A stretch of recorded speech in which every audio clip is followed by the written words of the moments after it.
여러분은 누군가 무심코 올린 SNS의 짧은 글 한 줄이 한 사람의 목숨을 앗아갈 거대한 범죄의 예고장일 수 있다는 사실 생각해 보신 적 있으신가요? 때는 2014년 12월 초순이었습니다. 당시 일본 아이치현 나고야시에는 유난히도 차갑고 매서운 겨울바람이 불고 있었죠. 번화가의 화려한 네온 사인은 연말 분위기로 한창 반짝이고 있었는데요. 그와는 반대로 기말고사를 앞둔 나고야 대학가는 학생들의 발길이 끊겨서 유난히 조용했습니다. 근데 그 차가운 밤 공기 속에서 아주 기묘하고 섬뜩한 예고편 하나가 세상에 툭 올라오게 되죠. 2014년 12월 5일 일본의 한 트위터 계정에 의문의 문장 하나가 적혔습니다. 아주 짧은 글이었어요. 그 내용은 이랬습니다. 메이다이 출신 사형수는 아직 없지? 여기서 메이다이는요, 일본 최고의 명문 국립대 중 하나로 꼽히는 나고야 대학을 줄여서 부르는 말입니다. 단순한 농담이나 호기심으로 던진 말이라고 넘기기에는 어딘가 등골이 서늘해지는 질문이죠. 도대체 누가, 왜 이런 글을 남겼던 걸까요? 이 계정의 주인은 놀랍게도 이제 막 성인이 될 준비를 하던 19살의 풋풋한 여대생이었습니다. 이름은 오우치 마리아. 그녀는 그 들어가기 어렵다는 나고야 대학 이학부의 현역으로, 그러니까 재수 한 번 하지 않고 단번에 합격한 수재 중에 수재였어요. 게다가 그녀의 전공은 각종 위험한 화학물질을 다루는 화학과였죠. 당시 주변 동기들이나 교수님들이 기억하는 그녀의 모습은요, 그야말로 완벽한 대학생 그 자체였습니다. 항상 명랑하고 똑똑하고 동아리 활동도 열심히 하면서 친구들과도 아주 잘 어울렸거든요. 캠퍼스 잔디밭에서 친구들과 웃고 떠드는 평범하고 씩씩한 여학생.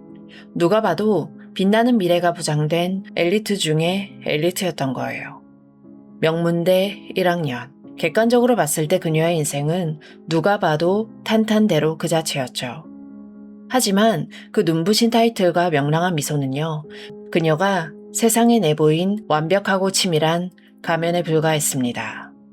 사람들은 아무도 몰랐어요. 그 똑똑하고 밝은 여대생의 내면 깊은 곳에서 얼마나 기괴하고 끔찍한 충동이 시커멓게 꿈틀거리고 있었는지를요. 그녀는 복잡한 화학 기호들이 적힌 두꺼운 전공 서적들 사이에서 타인의 생명을 빼앗는 상상을 아주 구체적으로 키워가고 있었습니다. 자신의 뛰어난 지적 능력과 명문대생이라는 그 누구도 의심하지 못할 완벽한 방패 뒤에 숨어서 말이죠. 그리고 트위터에 그 기묘한 질문이 던져진 지 정확히 이틀 뒤 12월 7일 밤이 찾아옵니다. 나고야의 한 평화로운 주택가 골목길에서 매일같이 성실하게 전도활동을 하던 77세의 모리 토모코라는 노부인이 감쪽같이 자취를 감추게 돼요. 납치를 당한 흔적이나 목격자도 전혀 없이 마치 한겨울의 차가운 공기 속으로 그대로 증발해버린 것처럼요. 완벽해 보였던 엘리트 여대생이 남긴 섬뜩한 트윗, 그리고 이틀 뒤에 벌어진 노부인의 미스터리한 실종. 이 차갑고 쓸쓸한 겨울 도시에 도대체 어떤 끔찍한 비극이 시작된 걸까요? 2014년 12월 7일, 그날 나고야의 겨울바람은 정말이지 뼈가 시릴 정도로 매서웠다고 해요. 이 지독한 추위 속에서도 77세의 모리 토모코 할머니는 어김없이 집을 나섰습니다. 독실한 여호와의 증인 신도였던 그녀는 그날도 평소처럼 전도 책자가 가득 든 무거운 가방을 단단히 메고 이웃집 문을 두드리고 있었어요. 누구에게나 친절하고 신앙심이 깊었던 사람이라 동네 사람들도 아주 잘 아는 평범하고 따뜻한 이웃이었죠. 근데 해가 뚝 떨어지고 캄캄한 밤이 되었는데도 토모코 할머니가 집에 돌아오질 않는 겁니다.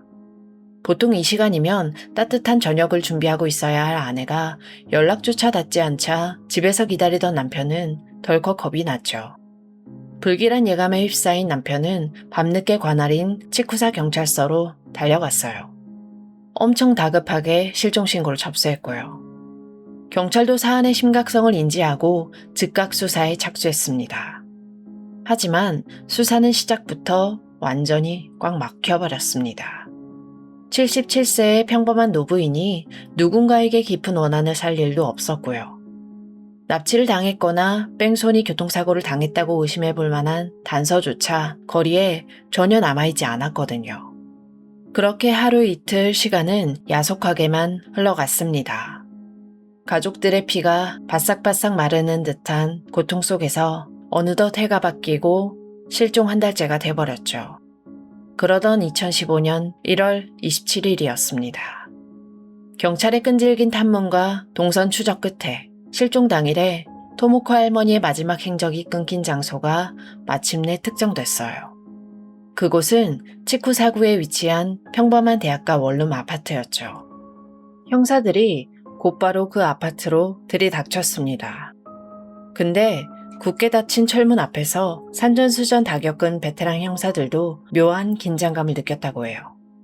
차가운 한겨울인데도 불구하고 문틈 사이로 절대 나서는 안 돼. 아주 불길하고 역겨운 악취가 조금씩 새어나오고 있었거든요. 서늘한 철문 손잡이를 잡고 경찰이 문을 강제로 열고 들어간 순간 현장에 진입한 형사들은 눈앞에 펼쳐진 참혹한 광경에 그만 말을 잇지 못했습니다. 난방도 되지 않아 차갑게 식어버린 방 한 구석. 그곳에 한 달 동안 가족들이 그토록 애타게 찾았던 토모코 할머니가 싸늘한 주검으로 덩그러니 방치되어 있었던 거예요. 게다가 시신의 상태가 너무나도 끔찍했어요. 이건 원한이 없는 사람에게 저질렀다고는 도저히 믿기 힘든 아주 잔혹한 공격들의 흔적들이었죠. 부검 결과 범인은 미리 준비해둔 무겁고 날카로운 도끼를 사용했습니다. 그 도끼로 저항할 힘도 없는 할머니의 머리 등을 수차례 무자비하게 난타를 했던 거예요. 하지만 가장 소름 돋는 사실은 따로 있었습니다. 법의학적 최종 사인은 이른바 비구폐색 및 경부압박에 의한 질식사로 판명이 됐는데요. 쉽게 말해서 범인이 도끼로 내리쳐서 쓰러뜨린 뒤에 끝내 할머니와 코와 입을 꽉 막고 목을 졸라서 완벽하게 숨통을 끊어버렸다는 아주 끔찍한 결과였죠. 도대체 누가 일면식도 없는 77세의 노부인에게 도끼까지 휘두르면서 이런 짓을 저지른 걸까요? 경찰이 이 피비린내 나는 아파트의 계약자를 확인하는 순간 수사팀은 물론이고 일본 사회 전체가 걷잡을 수 없는 충격에 빠지게 됩니다. 이 잔혹한 방의 주인, 그건 여러분도 예상을 하시겠지만 정과자나 흉악한 조폭 조직원이 아니었어요. 바로 앞서 말씀드렸던 그 사람, 나고야 대학 의학부 1학년, 19살의 완벽한 엘리트 여대생 오우치 마리아였던 거예요. 체포된 마리아는 곧바로 경찰서 조사실로 압송됐어요. 보통 학생이 살인범으로 체포되면 어떨 것 같나요? 다리에 힘이 풀려서 주저앉거나 패닉에 빠져서 울며불며 범행을 부인하기 마련일 겁니다. 하지만 그녀는 달랐어요. 조사실 의자에 꼿꼿하게 앉아서 한치의 흔들림도 없이 마치 남의 이야기를 하듯이 아주 담담하게 자신의 범행을 자백했다고 해요. 그리고 범행 동기를 묻는 형사에게 그녀는 아주 무심하고 평온한 표정으로 이렇게 대답했습니다. 수많은 흉악범을 상대해온 형사들조차 온몸에 소름이 돋게 만든 한마디였죠. 단지 사람을 죽여보고 싶었어요. 원한도 돈 때문이 아닌 그저 사람을 죽여보고 싶었다는 이 여대생. 그녀가 이토록 치밀하고 잔혹한 범죄를 일종의 실험처럼 저지른 진짜 배경은 과연 무엇이었을까요? 이 질문에 대한 답을 찾으려면 시간을 한참 거슬러서 올라가야 합니다. 그녀의 고향인 미야기현 센다이시의 학창시절로 말이죠. 마리아의 학창시절을 기억하는 주변 사람들의 증언은 사실 거의 다 비슷했어요. 아주 명랑하고 친구도 많고 인기 있는 우등생이었다는 거죠. 특히 그녀는 또래 여학생들과는 확연히 다른 아주 독특한 분위기를 풍겼거든요. 머리를 짧게 자른 쇼커 스타일에 학교에 갈 때는 남학생들이 입는 교복인 가쿠란을 즐겨 입었다고 해요. 게다가 평소 대화를 할 때도 자신을 부를 때 일본 남성들이 주로 쓰는 보쿠나 오레를 썼죠. 이런 보이시하고 털털한 매력 덕분에 오히려 반에서는 겉도는 일 없이 늘 중심에 있는 인기인이었습니다. 하지만 이 밝고 유쾌한 모습 뒤에는 철저하게 핏빛으로 물든 소름 끼치는 이면이 꽁꽁 숨겨져 있었죠. 그녀 안에 숨어있던 잔혹함은 무려 초등학교 6학년 때부터 그 끔찍한 전조 증상을 드러내기 시작했어요. 당시 어린 마리아는 평소 자신과 사이가 좀 안 좋았던 담임교사에게 앙심을 품게 됩니다. 그리고 아주 섬뜩한 복수를 계획하죠. 바로 담임교사의 급식 식판에 지우개 가루와 스테이플러 철심을 몰래 섞어 넣은 거예요. 나중에 재판 과정에서 밝혀진 판결문 기록에 따르면 원래 그녀가 교사의 밥에 넣으려고 했던 건 단순한 이물질이 아니었습니다. 바로 맹독성 화학물질인 붕산이었어요. 사건 당일 붕산을 가지고 오기로 했던 친구가 실수로 약을 잃어버리는 바람에 어쩔 수 없이 철심을 넣는 선에서 그쳤던 거죠. 겨우 12살 나이에 독극물 테러를 치밀하게 계획을 했던 거예요. 중학교에 진학한 뒤 그녀의 광기는 더욱 어두운 곳을 향해 뻗어나갔습니다. 여중생이라면 보통 아이돌이나 연예인을 좋아할 시기인데, 하지만 마리아의 방 컴퓨터 모니터에 띄어져 있던 건 다름 아닌 흉악한 살인마들의 사진이었어요. 특히 1997년에 일본 전역을 공포로 몰아넣었던 고베 연속 아동살상 사건의 범인 사카키바라 세이토에게 아주 깊이 심취해 있었죠. 어두운 방 안에서 그 흉악범을 마치 우상처럼 숭배하면서 인터넷에서 날카로운 서바이벌 라이프를 수집하는 기괴한 취미를 즐겼습니다. 인터넷 속 살인마를 동경하던 10대 소녀는 결국 그 상상에 만족하지 못하고 현실에서 선을 넘어버려요. 가톨릭계 명문인 성 우르술라 학원 H고등학교에 다니던 시절, 그녀는 인터넷을 통해서 아주 치명적인 화학물질 하나를 구매하게 됩니다. 바로 탈륨이었죠. 탈륨은 쥐약으로 쓰일 만큼 맹독성을 가진 아주 위험한 물질인데요. 그녀는 이 탈륨을 가지고 자신의 동급생과 중학교 동창의 음료수에 몰래 타서 먹이는 끔찍한 짓을 저질러요. 피해자들은 자신들이 마시는 음료수에 독이 든 줄도 모르고 그대로 들이켰어요. 그리고 그 결과는 정말 참혹했습니다.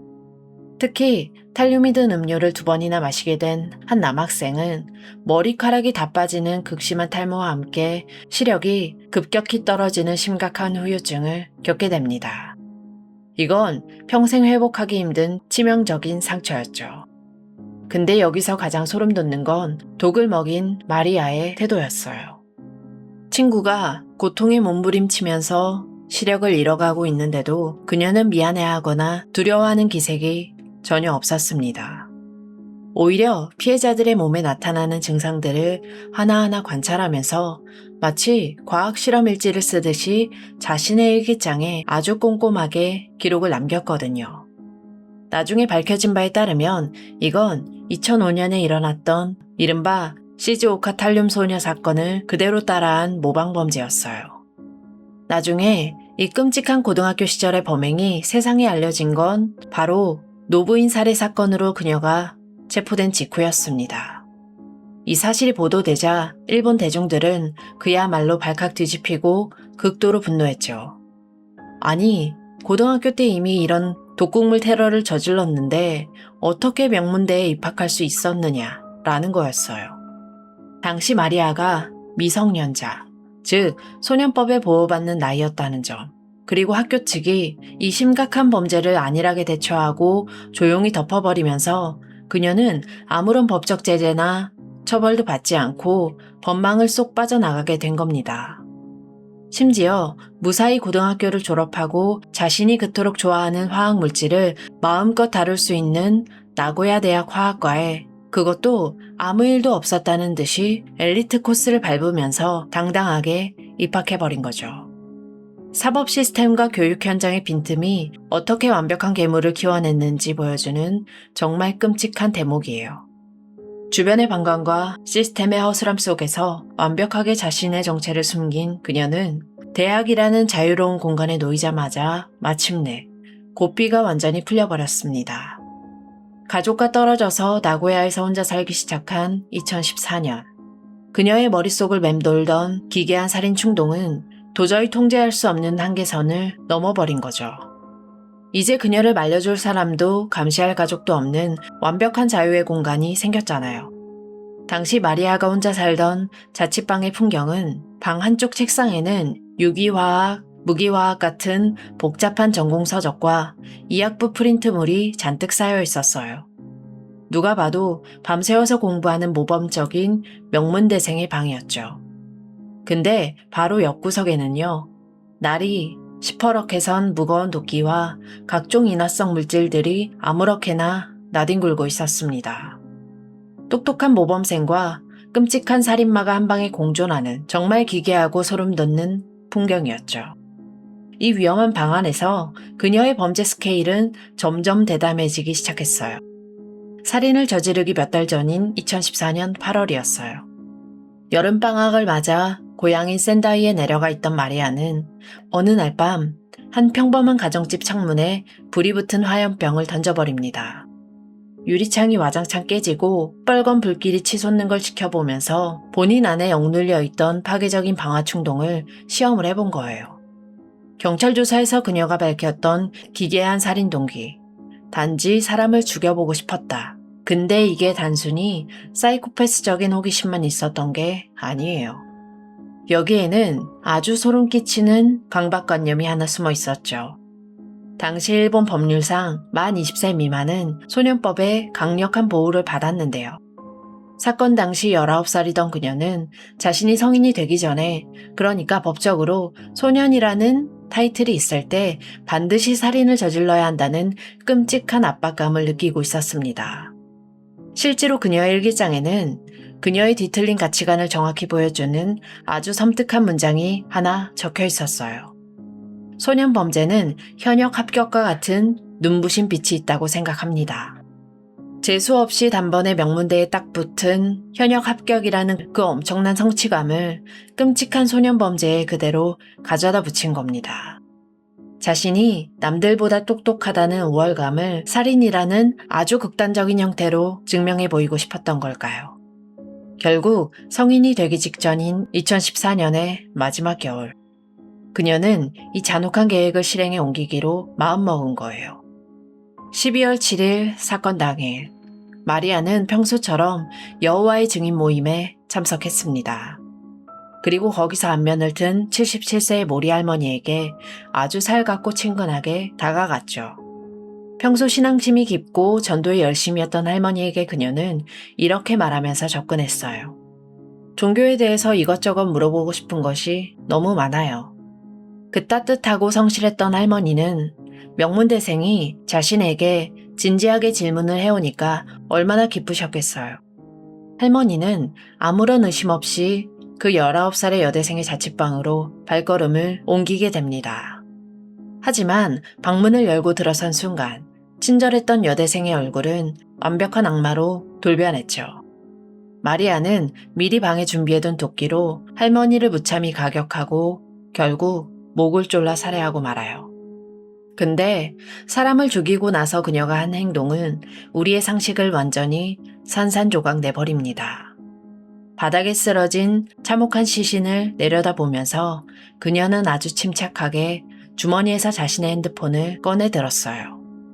그리고 카메라를 켜서 사망한 할머니의 시신 사진을 4-5장이나 찰칵찰칵 촬영하죠.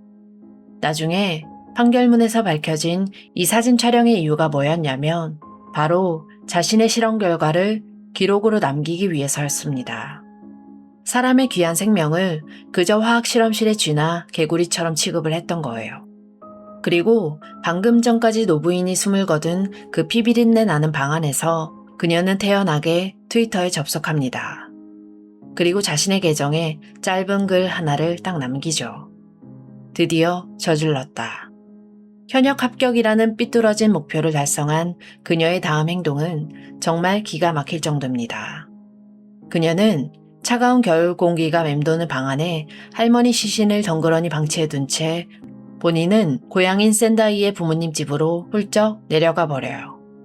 그러고는 무려 한 달 동안이나 부모님과 함께 아무렇지 않게 평온한 일상을 보냈죠. 밥도 먹고 잠도 자면서 말이에요. 심지어 살인을 저지른 지 딱 일주일이 지난 12월 13일에는요. 지난 8월에 자신이 화염병을 던졌던 바로 그 가정집을 다시 찾아갑니다. 이번에는 우편함에 인화성 화학물질인 디에틸 에테르를 잔뜩 부어놓고 또다시 불을 지르는 아주 대담하고 엽기적인 추가 범행까지 저질렀어요. 도끼로 사람을 죽인 직후 아주 평온하게 고향으로 내려가서 또 다른 방화를 저지르고 시신이 부패해가는 자취방으로 아무렇지도 않게 돌아왔던 이 기괴한 여대생. 하지만 경찰의 끈질긴 수사 끝에 결국 그녀는 체포되어 법정에 서게 됩니다. 근데 재판장에서도 그녀는 반성하는 기미는커녕 법정 전체를 꽁꽁 얼어붙게 만드는 사상 초유의 도발을 감행하게 돼요. 2017년 1월 16일 엄숙하고 무거운 나고야 지방법원에 공판장 문이 열렸습니다.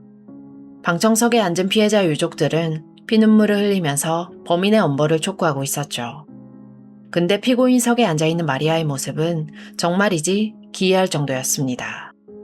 자신이 저지른 그 끔찍한 살인에 대해서 재판을 받는 자리잖아요. 근데 그녀는 마치 남의 연구 발표를 구경하러 온 사람처럼 아주 무표정하고 덤덤한 눈빛으로 그저 허공을 응시하고 있었습니다.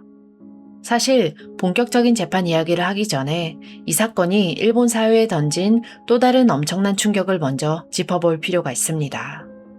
사건 당시 마리아는 19살이었기 때문에 당연히 일본 소년법의 강력한 보호를 받는 대상이었어요. 원래대로라면 언론에서도 이름이나 얼굴을 가려주는 익명 보도가 철저한 원칙이었죠. 하지만 대중들의 반응은 완전히 달랐습니다. 범행 수법이 워낙 잔인하고 엽기적이었던 데다가 최고 명문대인 나고야대 화학과 학생이라는 사실이 알려지면서 여론이 그야말로 들끓었거든요. 결국 일본의 유명 주간지인 주간문춘이 소년법을 정면으로 무시해버립니다. 범죄의 잔혹성과 국민의 알 권리를 내세워서 그녀의 실명과 얼굴 사진, 그리고 성장 과정까지 전격적으로 세상에 공개를 해버린 거예요. 미성년자의 인권보호냐, 아니면 흉악범에 대한 국민의 알 권리냐를 두고 일본 전역에서 엄청난 논쟁이 일었어요. 결국 나고야 대학 측도 이 들끓는 여론을 이기지 못하고 2015년 12월에 그녀에게 최종적으로 제적 처분을 내리게 됩니다. 명문대생이라는 타이틀이 완전히 박탈된 거죠. 자, 다시 법정으로 돌아와 볼게요. 모두의 날카로운 시선이 집중된 가운데 재판 내내 단 한 번의 죄책감도 보이지 않던 그녀는 기어이 모두를 경악하게 만듭니다. 재판 도중에 자신을 매섭게 추궁하는 검사와 변호인을 똑바로 응시를 하면서 아주 평온한 목소리로 이렇게 말했거든요. 검사와 변호인도 죽이고 싶다. 이건 분노에 차서 악을 쓰면서 소리친 게 절대 아니었어요. 마치 오늘 점심에 우동을 먹었다 라고 말하듯이 아주 담담하고 무심하게 내뱉은 한마디였죠. 그 순간 재판관과 법조인들은 물론이고 분노하던 방청객들까지 마치 숨이 턱 멎는 듯한 섬뜩한 공포를 느꼈다고 해요. 법정 전체가 문자 그대로 얼어붙어 버린 겁니다. 이 충격적인 재판의 가장 핵심적인 쟁점은 바로 마리아의 책임 능력이었어요. 마리아가 자신의 행동을 정상적으로 통제할 수 있는 상태였냐를 두고 양측의 정신과 의사들이 법정에서 아주 치열하게 맞붙었죠. 변호인 측 의사는 마리아가 자질성 발달장애, 즉 자폐 스펙트럼과 조울증을 앓고 있다면서 그녀를 적극적으로 방어했습니다. 범행 당시 마리아는 극도의 조증 상태였기 때문에 브레이크가 전혀 듣지 않고 날아가는 탄환과 같았다. 그러니까 사리분별을 전혀 할 수 없는 심신상실 상태였으니까 무죄를 내려달라고 주장을 한 거예요. 하지만 검찰 측의 의사는 어림없는 소리라면서 팽팽하게 맞섰죠. 장애가 미친 영향은 아주 제한적일 뿐이다. 그녀는 철저하게 자신의 뚜렷한 자유의지로 치밀한 살인을 선택한 거다 라고 반박을 했습니다. 양측의 팽팽한 대립 끝에 2017년 3월 24일 드디어 1심 재판부의 선고가 내려져요. 피눈물을 흘리는 유족들과 검찰은 당연히 강력하게 사형을 원했지만 재판부의 최종 선택은 무기징역이었어요. 사실 무고한 한 명을 잔혹하게 살해한 것에 더해서 고등학교 시절의 독살 미수와 대학교 때의 방학까지 연달아 있었기 때문에 사형 구형론도 만만치 않았거든요. 그렇다면 재판부는 왜 사형 대신 무기징역을 선고했을까요?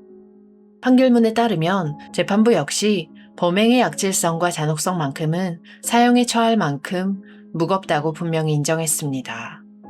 하지만 피고인이 어릴 적부터 알아온 발달장애와 조울증이 성장 과정과 복잡하게 얽히면서 그녀 특유의 왜곡된 세계관과 끔찍한 살인 충동을 형성하는데 어느 정도 영향을 미쳤다고 판단한 거예요. 형을 무작정 깎아주진 않겠지만 사형이라는 극형을 내리기에는 사법부가 참작해야 할 정신적인 질환이 분명히 있다고 본 거죠. 마리아 측은 이 무기징역 판결에도 불복해서 곧바로 항소했습니다. 하지만 2018년 3월 나고야 고등법원은 이들의 항소를 단호하게 기각해버렸죠. 그리고 이듬해인 2019년 10월 22일 일본의 대법원인 최고재판소마저 그녀의 상고를 최종적으로 기각해버려요. 이로써 오우치 마리아의 무기징역을 마침내 완벽하게 확정됐죠. 오우치 마리아는 만 24세라는 아주 젊은 나이에 결국 차가운 교도소 담장 안에 격리되었습니다. 이 사건은 단순히 어느 미친 사이코패스가 저지른 잔혹한 범죄, 그 이상의 묵직한 질문을 우리에게 던집니다.